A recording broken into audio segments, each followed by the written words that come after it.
નમસ્કાર વિદ્યાર્થીઓ, કાલના વિડીયોમાં આપણે જે પાઠ ભણી ગયા વલ્લભી વિદ્યાસ્થાનમ તેનું સ્વાધ્યાય તમારે જાતે લખવાનું છે. બરાબર. હવે તમારે નોટબુકમાં આખું સ્વાધ્યાય લખવાનું છે, પણ લખતા પહેલાં આખા સ્વાધ્યાયની હું તમને સમજ આપી દઉં. કેવી રીતે તમારે સ્વાધ્યાય લખવાનું છે એ દરેક ક્વેશ્ચનના આન્સર હું તમને સમજાવી દઉં છું. બરાબર. એવી રીતે તમારે નોટબુકમાં લખવાનું છે. જુઓ, હવે સ્વાધ્યાય સમજાવું છું, ધ્યાન આપજો. પ્રશ્ન નંબર 1, અધોલિખિતેભ્ય વિકલ્પેભ્ય સમુચિતમ ઉત્તરમ ચિનુત.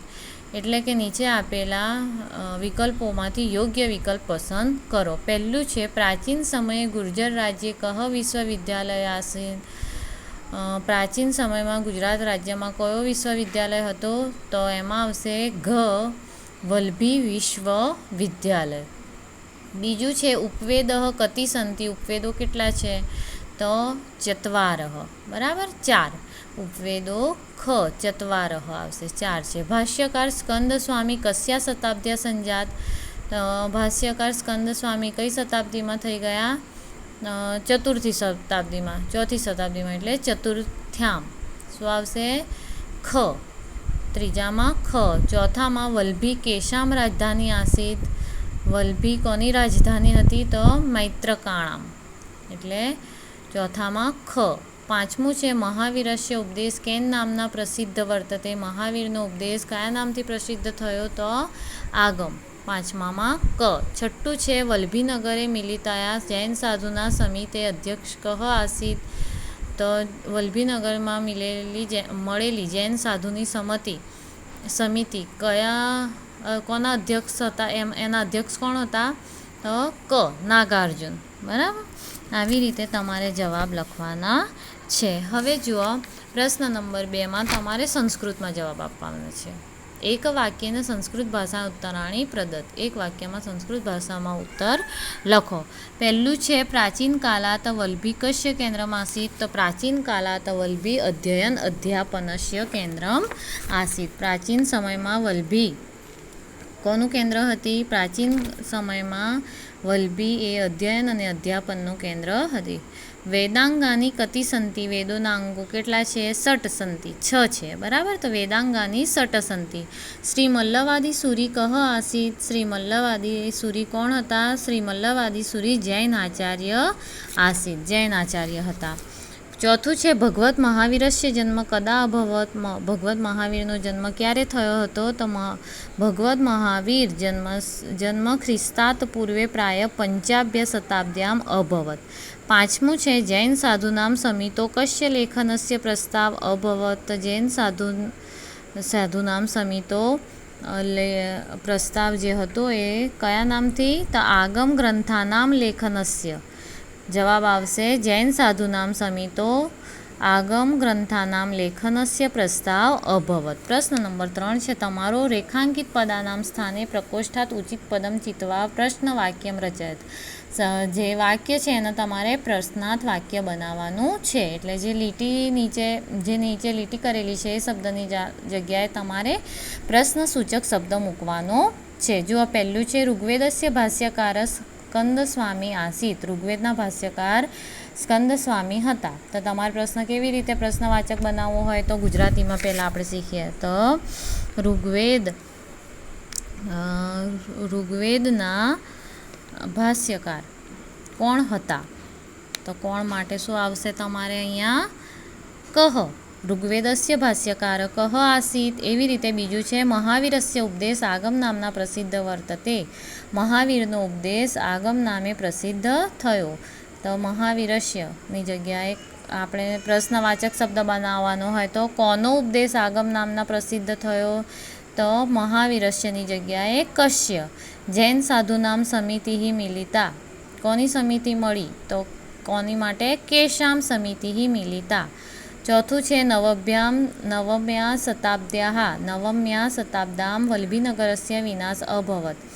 વલ્લભીનગરનો વિનાશ ક્યારે થયો? તો ક્યારે માટે? કદા વલ્લભીનગરસ્ય વિનાશ અભવત. પાંચમું છે, લેખનબદ્ધ ઉપદેશ વલ્લભી વાચના નામના પ્રસિદ્ધ જાત. લેખનબદ્ધ ઉપદેશ એ વલ્લભી વાચના નામે પ્રસિદ્ધ થયો.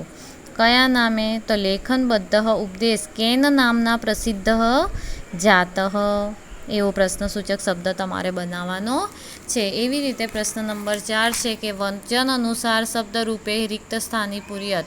એકવચન, દ્વિવચન અને બહુવચન. હવે જુઓ, એક વચનમાં આગમમ, તો દ્વિવચનમાં થશે આગમો અને બહુવચનમાં આગમાન. એવી રીતે એક વચનમાં જનપદે, એનું દ્વિવચન થશે જનપદયોઃ અને બહુવચન થશે જનપદેષુ. એવી રીતે ત્રીજું છે, એનું તમારે બહુવચનનું રૂપ આપેલું છે કેન્દ્રેષુ. એનું એક વચન થશે કેન્દ્રે અને બહુવચન થશે કેન્દ્રયોઃ. હવે જુઓ પ્રશ્ન નંબર 7, સ્મનો પ્રયોગ કુરુત. હવે સ્મનો પ્રયોગ કરવાનો છે એ તમારે ક્રિયાપદ જે પાછળ આપેલું છે ને, અપઠન, અવસત, અયચ્છત, એની જગ્યાએ તમારે સ્મ મૂકવાનું છે. તો પહેલું શું આવશે? છાત્રાહ યથારુચિ અપઠન. તો સ્મ મૂકીએ તો શું થશે? અ નીકળી જશે. એટલે છાત્રાહ યથારુચિ પઠન્તિ સ્મ. પઠન્તિ સ્મ. છાત્રાહ બહુવચનનું રૂપ છે એટલે પઠન્તિ સ્મ. એવી જ રીતે બીજું છે સ્કંદ સ્વામી અત્રેવ અવસત. તો શું થશે?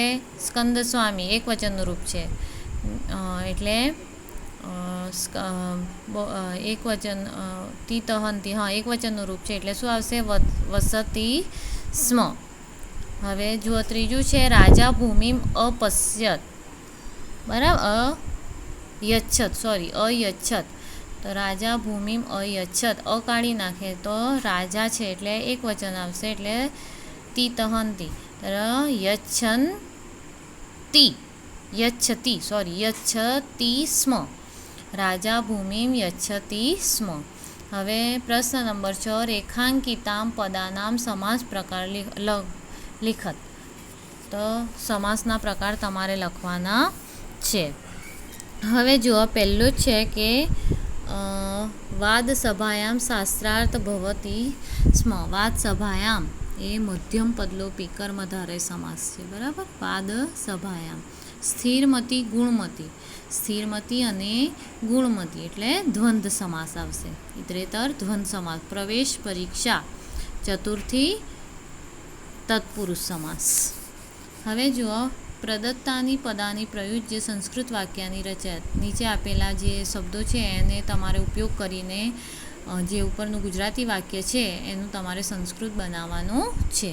પહેલું જ છે વલ્લભી મૈત્રકોની રાજધાની હતી. હવે અસ છે એ ધાતુનું તમારે ક્રિયાપદ મૂકવાનું થાય તો શું આવે? આસિત. તો વલ્લભી મૈત્રકાણામ રાજધાની આસિત. વલ્લભી મૈત્રકાણામ રાજધાની આસિત. બીજું છે સુદૂર દેશથી લોકો ભણવા માટે આવતા હતા. તો સુદૂરાત દેશાત જનાઃ અધ્યયનાર્થમ આગચ્છન્તિ સ્મ. ત્રીજું છે નાગાર્જુન પ્રસિદ્ધ વિદ્વાન હતા. તો નાગાર્જુન પ્રસિદ્ધ પંડિત. અશ ધાતુનું છે એટલે આસિત. નાગાર્જુન પ્રસિદ્ધ પંડિત આસિત. ચોથું છે વેદો 4 છે. વેદો 4 છે. તો શું થશે? વેદાઃ ચત્વારઃ. વેદાઃ ચત્વારઃ સંતિ. પાંચમું છે વલ્લભીનો વિનાશ થયો. તો વલ્લભી વિનાશ. વલ્લભ્યાઃ વિનાશઃ અભવત. ભૂ ધાતુ મૂકેલી છે એનો ક્રિયાપદ શું થશે? અભવત.